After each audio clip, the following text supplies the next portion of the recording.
वो किसी योग गुरु ने नहीं बताया, किसी डॉक्टर की प्रिस्क्रिप्शन में नहीं लिखा गया। और फिर भी ये बात हजारों साल से जानी जाती थी। हर सुबह आप उठते हैं, आप पानी पीते हैं और आप सोचते हैं कि आपने सही काम किया।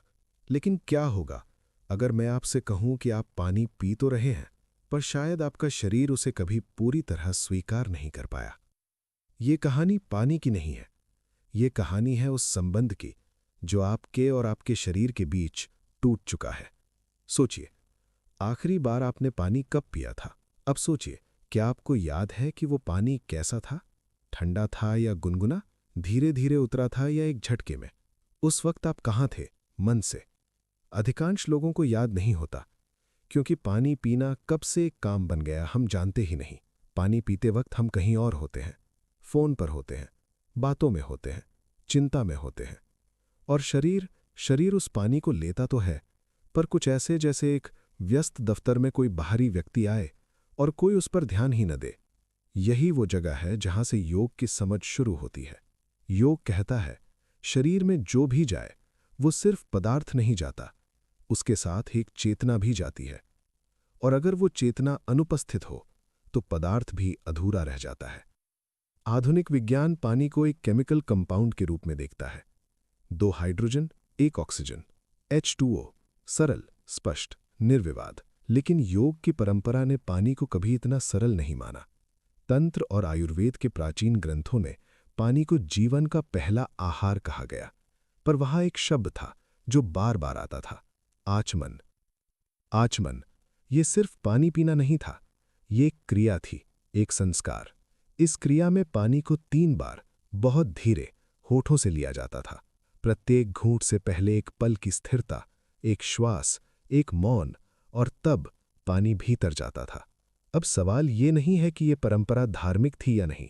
सवाल ये है, इस परंपरा के पीछे क्या देखा गया था? क्या किसी ने महसूस किया था कि पानी पीने का तरीका शरीर को बदलता है? 1990 के दशक में जापान के एक वैज्ञानिक थे, मसारू इमोटो। उनके काम को लेकर विवाद है, बहस है, लेकिन उन्होंने एक ऐसा सवाल उठाया जिसे वैज्ञानिक दुनिया आज भी पूरी तरह डिसमिस नहीं कर पाई। क्या पानी अपने आसपास की ऊर्जा को रिकॉर्ड करता है? इससे परे जाइए। आधुनिक गैस्ट्रोएंटेरोलॉजी ये मानती है कि पानी पीने की गति और तरीका पाचन तंत्र को सीधे प्रभावित करता है। जब आप तेजी से पानी पीते हैं, शरीर उसे ठीक से अब्जॉर्ब नहीं कर पाता। वो पानी किडनी से गुजरता है, बाहर निकल जाता है। आप हाइड्रेटेड नहीं होते, आप सिर्फ पानी बर्बाद करते हैं। लेकिन ये तो बस शरीर की कहानी है। योग कुछ और कह रहा था, कुछ जो सेल्स से गहरा था, कुछ जो नर्व एंडिंग्स से परे था। योग की दृष्टि में मनुष्य का शरीर नदियों का जाल है। इसे नाड़ी तंत्र कहते हैं। और इस तंत्र में सबसे महत्वपूर्ण बात यह है कि हर चीज किस गति से भीतर जाती है। जब आप पानी का एक बड़ा घूंट लेकर एक झटके में निगलते हैं तो क्या होता है? गले की मांसपेशियां अचानक सक्रिय होती हैं, पेट को एक शॉक मिलता है और उस पानी के साथ हवा भी भीतर जाती है।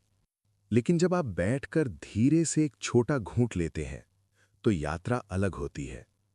पानी पहले मुख में रुकता है, वहां की लार, सलाइवा, उससे मिलती है और यहीं पर एक रासायनिक संवाद शुरू होता है। लार में एंजाइम होते हैं जो पानी के पीएच को संतुलित करने लगते हैं, जो शरीर को सिग्नल भेजते हैं कि कुछ आ रहा है, तैयार हो जाओ। ये सिग्नल वेगस नर्व से होता हुआ सीधे पाचन तंत्र तक जाता है और शरीर पानी के आगमन के लिए तैयार हो जाता है। यही वो पल है जिसे योगी चेतना का द्वार कहते थे। यहां एक सवाल उठता है, अगर सिर्फ धीमे पीने से काम हो जाता तो फिर क्यों लाखों लोग धीरे धीरे पानी पीकर भी थके हुए रहते हैं? क्यों उन्हें हाइड्रेशन नहीं मिलती? क्यों उनका पाचन ठीक नहीं होता? क्योंकि योग ने कभी ये नहीं कहा कि सिर्फ गति मायने रखती है। योग ने कहा भाव मायने रखता है, वो इंटरनल स्टेट जिसमें आप कुछ करते हैं। और यहीं से ये कहानी एक नए मोड़ पर आती है, एक ऐसे मोड़ पर जो शायद आपने कभी सोचा नहीं। मनोविज्ञान में एक कॉन्सेप्ट है एम्बॉडीड कॉग्निशन। इसका अर्थ है कि हमारा मन और हमारा शरीर अलग नहीं है। जब मन तनाव में होता है, शरीर की हर क्रिया बदल जाती है। श्वास बदल जाती है, पाचन बदल जाता है, नींद बदल जाती है। और पानी? पानी पीना, जो हम सोचते हैं कि एक प्योरली फिजिकल एक्ट है, वो भी इस मन शरीर के संवाद का हिस्सा है। जब आप चिंता में पानी पीते हैं, कॉर्टिसोल की उपस्थिति में शरीर का एब्जॉर्प्शन सिस्टम आधा काम करता है। ये रिसर्च है, ये थ्योरी नहीं। अब एक दूसरा दृश्य सोचिए। सुबह का वक्त है, कोई शोर नहीं, धूप अभी अभी आई है और एक व्यक्ति चुपचाप बैठकर गुनगुने पानी का एक गिलास उठाता है, धीरे धीरे। यही वो पल है जो योगिक परंपरा में प्रातः जल सेवन कहलाता था। लेकिन इसके पीछे का विज्ञान सिर्फ warm water is good for digestion नहीं था। इसके पीछे था एक विशेष मानसिक अवस्था, एक अवस्था जिसमें शरीर की हर कोशिका रिसेप्टिव होती है, जिसमें सिंपैथेटिक नर्वस सिस्टम शांत होता है और पैरासिम्पैथेटिक नर्वस सिस्टम, जिसे रेस्ट एंड डाइजेस्ट भी कहते हैं, सक्रिय होता है। ये वो अवस्था है जिसमें पानी सच में पानी बन जाता है। अब असली सवाल यहां है, अगर भाव मायने रखता है, मानसिक अवस्था मायने रखती है, तो योगियों ने इसे प्रैक्टिकली कैसे किया? उन्होंने कोई जादू नहीं किया, उन्होंने पानी पर कोई मंत्र नहीं बोला, हालांकि वो भी करते थे, लेकिन उससे पहले उन्होंने कुछ और किया। उन्होंने पानी को देखा, बस देखा। यह हास्यास्पद लग सकता है, लेकिन सोचिए, आखिरी बार आपने पानी को कब देखा था? सिर्फ देखा, बिना किसी और उद्देश्य के।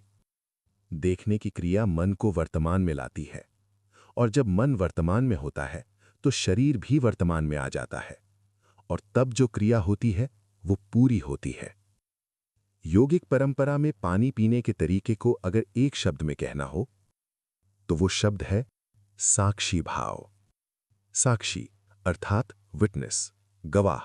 जब आप साक्षी भाव से पानी पीते हैं तो आप ये देखते हैं कि पानी आपके होठों को कैसे छूता है, आप महसूस करते हैं कि वो गले से कैसे उतरता है, आप नोटिस करते हैं वो वार्मथ, वो कूलनेस।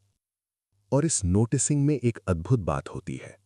नर्वस सिस्टम को एक सिग्नल मिलता है, एक सिग्नल जो कहता है सब ठीक है, अभी कोई खतरा नहीं, शरीर खुल जा। और तब जो पानी भीतर जाता है वो सच में भीतर जाता है, हर कोशिका तक, हर नाड़ी तक। यही वो शिफ्ट है जिसकी बात योगी करते थे। ये कोई स्पिरिचुअल क्लेम नहीं है, ये एक न्यूरोलॉजिकल रियलिटी है। पैरासिम्पैथेटिक एक्टिवेशन जो साक्षी भाव से होती है, वो डाइजेस्टिव सिस्टम को उस मोड में ले जाती है जहां एब्जॉर्प्शन मैक्सिमम होता है। आयुर्वेद कहता है मनुष्य का शरीर 5 तत्वों से बना है: पृथ्वी, जल, अग्नि, वायु, आकाश। और इनमें जल को सबसे ज्यादा फ्लूइड माना गया, सबसे ज्यादा रिस्पॉन्सिव। आपके शरीर का लगभग 60 से 70% हिस्सा जल है, लेकिन ये जल स्थिर नहीं है, ये बदलता रहता है, ये प्रभावित होता रहता है। जब आप क्रोध में होते हैं तो इस जल की गति बदलती है, जब आप शांत होते हैं तो ये जल एक अलग पैटर्न में बहता है। ये आज के एडवांस्ड मेडिकल इमेजिंग में भी दिखने लगा है।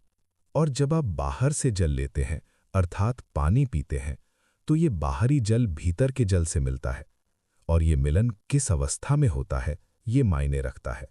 ये योगिक वाटर साइंस का सार है। योगिक परंपरा में पानी को रात भर तांबे के बर्तन में रखा जाता था और सुबह उस पानी को पिया जाता था। आधुनिक लोग इसे सुपरस्टिशन कहते थे, जब तक journal of health, population and nutrition ने एक स्टडी पब्लिश नहीं की। उस स्टडी में पाया गया कि तांबे के बर्तन में रखा पानी बैक्टीरिया को 99.9% तक नष्ट कर देता है। तांबे के आयंस पानी में घुलते हैं और ये आयंस शरीर के लिए एक ट्रेस मिनरल का काम करते हैं। लेकिन योगी सिर्फ एंटीबैक्टीरियल प्रॉपर्टीज के लिए कॉपर नहीं चुनते थे। वे कहते थे तांबा पानी को संस्कारित करता है। संस्कारित, आज हम इसे मिनरल एनरिच्ड कह सकते हैं, लेकिन क्या दोनों बातें एक ही हैं? शायद, या शायद संस्कारित का अर्थ कुछ और भी था। हम इस पूरी यात्रा में ये समझने की कोशिश कर रहे थे कि पानी पीने का योगिक तरीका क्या है। क्या ये कॉपर वेसल है? क्या ये वार्म वाटर है? क्या ये धीरे धीरे पीना है? ये सब माध्यम है, लेकिन असली बात कुछ और है। जो सच में बदलता है वो आपका रिलेशनशिप है, अपने शरीर से, अपने मन से, अपनी हर क्रिया से। जिस क्षण आप पानी पीते वक्त प्रेजेंट होते हैं, उसी क्षण से आपका नर्वस सिस्टम बदलने लगता है। ये एक दिन में नहीं होता, ये एक महीने में भी पूरा नहीं होता, लेकिन ये होता है। और इस प्रेजेंस का पानी से ज्यादा एक गहरा असर होता है। आप खाना खाते वक्त प्रेजेंट होने लगते हैं, आप सांस लेते वक्त प्रेजेंट होने लगते हैं, आप बात करते वक्त प्रेजेंट होने लगते हैं। पानी पीने का योगिक तरीका एक प्रैक्टिस नहीं है, ये एक ट्रेनिंग है, प्रेजेंस की ट्रेनिंग। हजारों साल पहले जब किसी ने पहली बार कहा होगा पानी पीने से पहले रुको, तो शायद आसपास के लोगों ने भी यही सोचा होगा जो आप सोच रहे हैं, इसमें ऐसा क्या है। लेकिन जो लोग रुके, जो लोग उस एक पल में उपस्थित रहे, उन्होंने कुछ महसूस किया होगा। शायद एक शांति, शायद एक गहरी तृप्ति, शायद पानी का एक अलग स्वाद। क्योंकि जब चेतना जागृत होती है तो हर अनुभव गहरा हो जाता है, हर रस ज्यादा रस देने लगता है। यही वो रहस्य था जो योगियों ने पानी में खोज लिया था। वो रहस्य जो पानी में नहीं था, वो उनके भीतर था। और वो रहस्य आपके भीतर भी है, हमेशा से था। अगली बार जब आप पानी उठाएं, रुकिए, एक पल, बस एक पल, देखिए उस पानी को, महसूस कीजिए उस बर्तन की ठंडक को। और जब वो पहला घूंट आपके होठों तक आए, तो वहां रहिए, सिर्फ वहां रहिए। आपको कुछ बदलना नहीं है, कोई नया रूटीन नहीं अपनाना। बस एक बार, एक घूंट में पूरे होकर देखिए, और देखिए क्या बदलता है।